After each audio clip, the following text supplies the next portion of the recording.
One's going to have to use that immortality field early, and I love this positioning. D-Cruz is able to get on the high ground. Violet invests the ultimate specifically to run him off and chase him down. Oh, I think your keyboard broke, Violet. You might want to check that. Teabag the out of your enemy.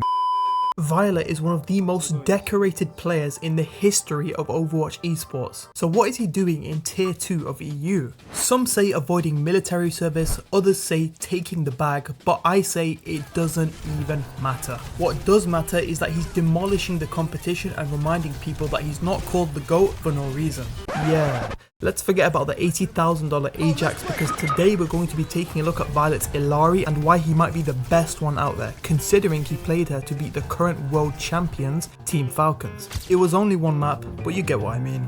Violet plays for Vision Esports, the only team to take a map off of Team Falcons in the recent Last Chance qualifier tournament. Thank you Zeta Division for never failing to disappoint us. But hey, they signed Mag for stage 3. Lots and lots of potential. Vision were actually a team that was relegated from OWCS EU in stage 1, mainly due to roster issues. What the f*** is my support player doing on tank? And they had an easy time in Face It Masters to get into the promotion relegation for stage 3 of OWCS. To secure their spot, they faced off against other former OWCS players like King and Crocs on Team Anomaly. Me when I'm thinking about Nepal. How can you not love EU? 2-1 up, on map 4, Vision rolled into the third point of Circuit Royale with 3 minutes remaining, and after a couple of difficult fights on Ana, Violet decided he actually wanted to start trying. Aside from Violet being the mechanical warlord that he is, Illari typically works on Circuit Royale because of the long sightlines and the nature of the comps played.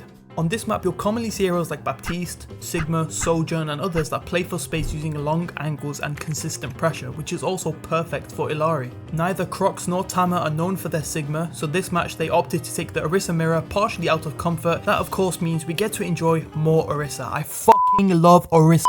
The first thing that I want to focus on is something that you're probably not actively thinking about when you play or watch Illari, or most supports for that matter, and that is min-maxing your resources. When you watch pro players like Shu or Fielder, you might notice certain patterns about how they play Kyrie and Baptiste, most commonly the shoot, shoot, heal combo.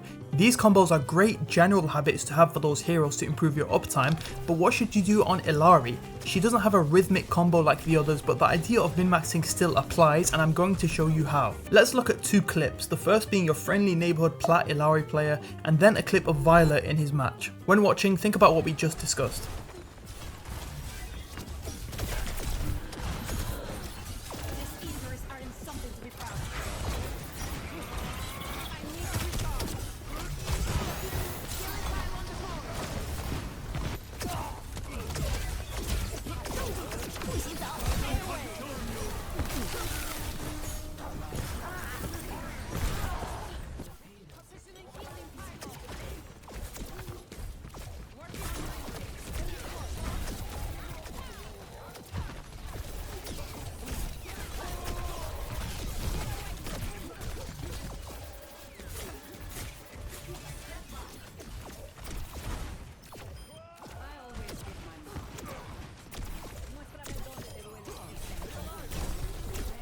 The difference is night and day. Our first player stands out in the open, eating a rock to the face, meaning that we don't get a chance to weave in and out of cover and shoot the enemy team on their walk up. Then we exclusively focus on healing and stand out in full view of the enemy team, not looking for an angle to min-max. We do no damage at all and barely get any beam value. These are clear decision-making errors that stem from poor positioning. We should have started on a safer angle and adjusted our positioning with the space available so we could balance our healing and damage together. When we compare that to Violet's clip, you can immediately see his balanced focus between topping up his teammates and applying consistent pressure. This is the idea of min-maxing, similar to the ones we mentioned for other heroes, but without a clear combo and instead just being switched on and ready to swap back and forth. This is a habit relevant to every rank, as at the end of the day, we're just making sure that no one in our team falls into a lethal HP range. During team fights, it might become overwhelming to keep this habit up and to know whether to shoot or to heal, which is why with any habit, you should start small. For example, at the end of the clip, Violet still demonstrates min-maxing quite well, but it's a lot more manageable, healing his Baptiste and shooting Sombra in between. Too many Illari players will only focus on one or the other when it's entirely possible to do both. Also, a small but useful tech on Illari to learn from this clip is how Violet uses his outburst to set up a kill. Since the Sombra isn't looking at him, he uses outburst to push her away, but he minimizes how much he moves. This provides stability for his follow-up shots as the Sombra moves in a predictable arc, but he doesn't have to make any adjustments to compensate for his own movement. Small things like this do add up when you're making the case to be the best Illari in the world. If we run some more clips from both the Falcons and the Anomaly game, you can see that his behavior remains the same throughout. Find a safe angle that gives you a sightline, top up teammates when they take damage, and consistently apply pressure to targets in range. VIOL2T has honestly mastered this to a T, as he's able to remain calm under any amount of pressure and consistently min-max each team fight. Venture on top of you? No problem, still healing Orisa. Down a tank, window in your face? No problem, still min-maxing and looking to make a play. These chaotic, high-pressure teamfights are what most Illari players will really struggle with when it comes to min-maxing, and is what you probably need to be working most on. It's important to note in this game that Anomaly aren't running any heroes that can easily one-shot a target in open space like Widowmaker, which means VIOL2T has slightly more freedom to play with angles and be a little bit more aggressive. When he played against Merit on Freya in the Falcons match, he was still min-maxing but a lot more reserved with his angles and aggression. This is just something to keep in mind the next time you press tab when playing Illari and you see the enemy comp that you're going against. Another thing to keep in mind is your pylon. Yeah, who actually gives a fuck about pylon usage? I'm teaching you to play like the GOAT. Let's get into the juicy shit and we'll come back to that, since VIOL2T made some insane plays in both of his matches, especially with his ult. However, Captive Sun often feels like an all or nothing ult. It either lands and pops everyone, or you just can't find anything. So how does VIOL2T get consistent value with it, especially against a team like Team Falcons? 3 simple steps. I kid you not, there are just 3 simple steps when it comes to getting value with Captive Sun. But before you even think about pressing Q or triangle or Y, make sure you're taking the ult perk. The airtime is what will truly allow you to carry fights, since you get more time to land a fat sun, but also to follow up and confirm the kills from above. Verticality is simply harder to play against because the enemy has to split their focus and look up at the target, potentially missing what's happening in front of them, and this is one of the reasons why heroes like Freya and Pharah are so annoying to play against. Step 1. Combine Outburst with your ult. Similar to what we just mentioned, Outburst is used to give you extra verticality early on. This is important because it gives the enemy team less time to react to you being in a lethal position. You might think this means you should use that time to fire straight away, but think again. Step 2. Bait cooldowns and drain resources. This is something that I don't see enough Illari players do, despite it being quite simple if you know what to look for. For example, in this clip you can see VIOL2T scanning for a target and holding his ult, waiting for defense matrix to run out before he unleashes hell on the Baptiste. Or in this clip where he tries to bait out the spin, waits for the enemy Illari to ult, and secures a trade onto the Baptiste with enough follow-up damage onto the Illari for his Freya to secure game-winning kills that get them promoted to OWCS. There are still times where you won't get cooldowns out, it even happens to VIOL2T here, however you can still benefit from the airtime. And as well as baiting out resources, you can still secure kills because of the extra uptime that we get from the perk. On the other hand, we can consider tip number 2 to have a second part to it. What if there are no major resources to actually bait out? One idea is to use your ult as a response to enemy ults. For example, ulting a Baptiste window where everyone is stacked together, or even threatening to kill the enemy Illari when her ult runs out, which is another reason to take the ult perk. Alternatively, you can still use the ult to look for important trades, which brings us to our next step. Step 3. Finding a vulnerable target. Everyone knows go for a squishy hero, but you can plan ahead and think about which targets are actually killable in most fights. Let's take a look at VIOL2T when he played against Falcons. Quick reminder that if you want to play just like VIOL2T, I also offer coaching through my Discord server, link in the description.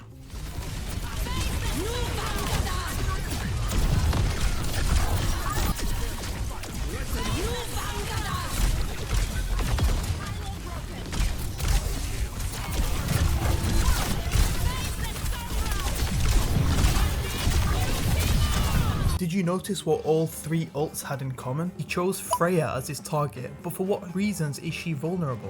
Number 1, she has 225 HP, she's easier to kill with the burst damage from Captive Sun. Number 2, a good Freya will often follow the cycle of using updraft to get a good angle and then using both dashes to secure a double bolt to kill a target. This leaves her with no mobility for the next few seconds. This is usually not a problem for her because of the distance she can snipe from, but ironically Captive Sun is able to use that very strength against her.